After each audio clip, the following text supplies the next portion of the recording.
ഞങ്ങൾ വെച്ച ഏതെങ്കിലും ഒരു ഡോക്യുമെന്റിന്റെ ജെന്യുവിനെസ്സിനെ കുറിച്ച് നിങ്ങൾക്ക് ആർക്കെങ്കിലും സംശയമുണ്ട്? ഇപ്പോൾ കെൽട്രോൺ കുറെ പുറത്തു വിട്ടെന്ന് പറഞ്ഞു. എപ്പോഴാണ് പുറത്തു വിട്ടത്? അതൊന്നും ഉണ്ടായിരുന്നില്ലല്ലോ വെബ്സൈറ്റിൽ. ഞങ്ങൾ പുറത്തു വിടുന്ന ഡോക്യുമെന്റാണ് ഇപ്പോൾ പുറത്തു വിട്ടിരിക്കുന്നത്. പുറത്തു വിടാത്തതാണ് ഞങ്ങൾ ഇപ്പം ഇന്നും പുതിയതായിട്ട് കൊണ്ടുവന്നത്. ഇനിയുണ്ട് ഇഷ്ടംപോലെ കാര്യങ്ങളുണ്ട് ഇതുമായിട്ട് വന്നു. കാരണം ആദ്യ അവസാന തട്ടിപ്പാണ്.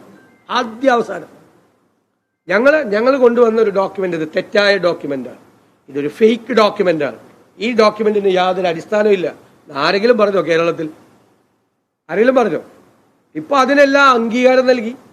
കാരണം ഞങ്ങൾ കഴിഞ്ഞ ആഴ്ച പുറത്തുവിട്ട കാശ് കൊടുത്ത് മേടിച്ചാന്ന് ഞാൻ പറഞ്ഞു ടെൻഡർ ഡോക്യുമെന്റ് സൈറ്റിൽ നിന്ന് വേറെ സൈറ്റിൽ ഇവർ മാറ്റിയതുകൊണ്ട് ഇപ്പൊ അവർ പുറത്തുവിട്ടു.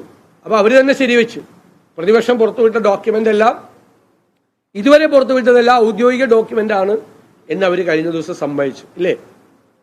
ഇനി എന്താ പ്രശ്നം?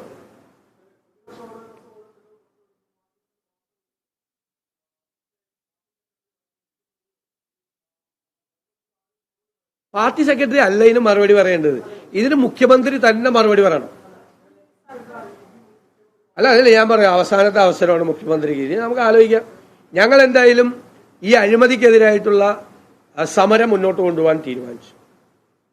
ഈ മാസം 20-ാം തീയതി സെക്രട്ടേറിയറ്റ് വളയുമ്പോൾ സർക്കാരിന്റെ 2ാം വാർഷികത്തിന്റെ ഭാഗമായി സെക്രട്ടേറിയറ്റ് വളയുന്ന UDFന്റെ സമരത്തിലെ പ്രധാനപ്പെട്ട ആരോപണം ഈ അഴിമതി ക്യാമറ ആരോപണമാണ്. ഞങ്ങൾ ഏറ്റവും പ്രധാനപ്പെട്ട ഒരു സമര പരിപാടി തുടങ്ങിയാണ്.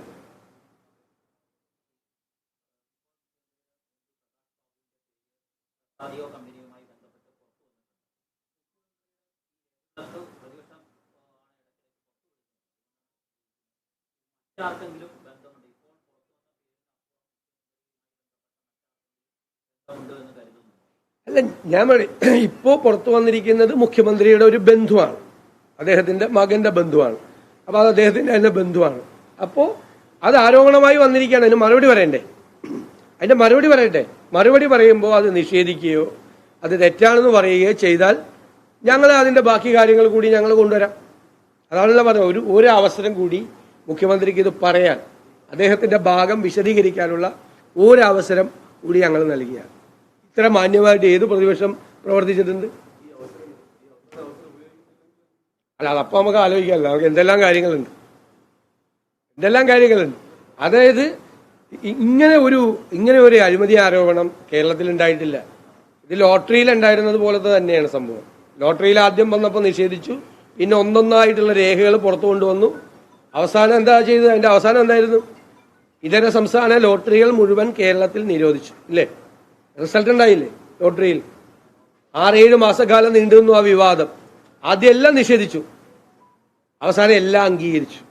അവസാനം അന്നത്തെ മുഖ്യമന്ത്രി തന്നെ പറഞ്ഞു 20,000 കോടി രൂപ ഒരു വർഷം സംസ്ഥാനത്തിന്റെ ഖജനാവിൽ നിന്ന് നഷ്ടമാകുന്നു.